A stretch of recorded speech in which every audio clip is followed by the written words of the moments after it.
L'accaparement du pouvoir au Gabon par la famille Bongo n'est pas seulement politique, elle est aussi économique parce que les études que nous avons menées montrent à suffisance que presque 80% du tissu économique gabonais est entre les mains de la famille Bongo. Ça veut tout simplement dire que la plupart des entreprises qui opèrent au Gabon ont comme actionnaire, si ce n'est pas Omar Bongo, défunt, c'est Ali Bongo et toute la famille dans le cadre de ce qu'on a appelé la nébuleuse Delta Synergie.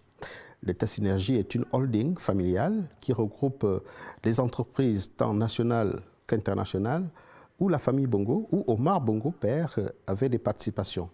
Et à sa mort, Delta Synergie est rentré dans ce qu'on appelle l'héritage colossal de la famille Bongo.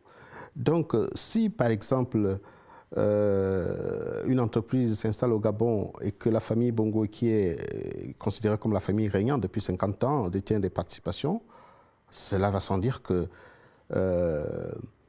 l'économie est prise en otage. Et par conséquent, on ne peut pas arriver à une justice fiscale.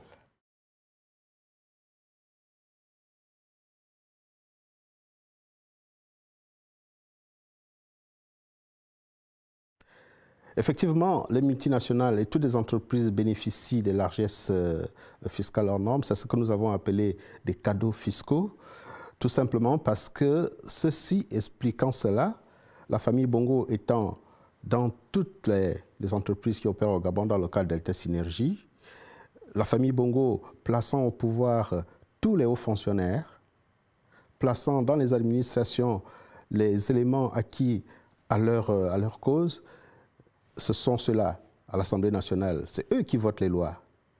Au niveau de la justice, où Ali Bongo est le président de la République, qui n'est autre qu'Ali Bongo, et en même temps président du Conseil supérieur de la magistrature. Donc, une fois que la justice voudrait s'instaurer, ce sont les mêmes qui vont dire la justice, pas au nom du peuple, mais au nom d'une famille. Vous allez au niveau de la Cour des comptes, la Cour qui est censée réglementer le contrôle fiscal, la Cour des comptes est tenue par le neveu d'Ali Bongo, M. Ngoulakia. Donc, au niveau des juridictions, au niveau de l'administration et à tous les niveaux, c'est le pouvoir politique qui règne, c'est la famille Bongo.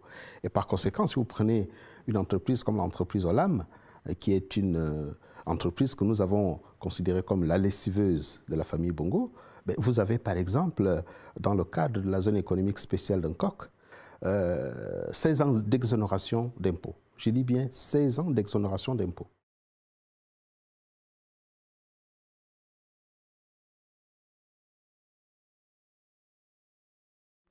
Non seulement ça empêche cette manque de transparence et cet accaparement de l'économie empêche le développement, parce qu'on se rend compte que le gros des bénéfices engendrés par l'exploitation de nos ressources va plutôt dans les caisses des individus, va plutôt dans les caisses des personnalités politiques.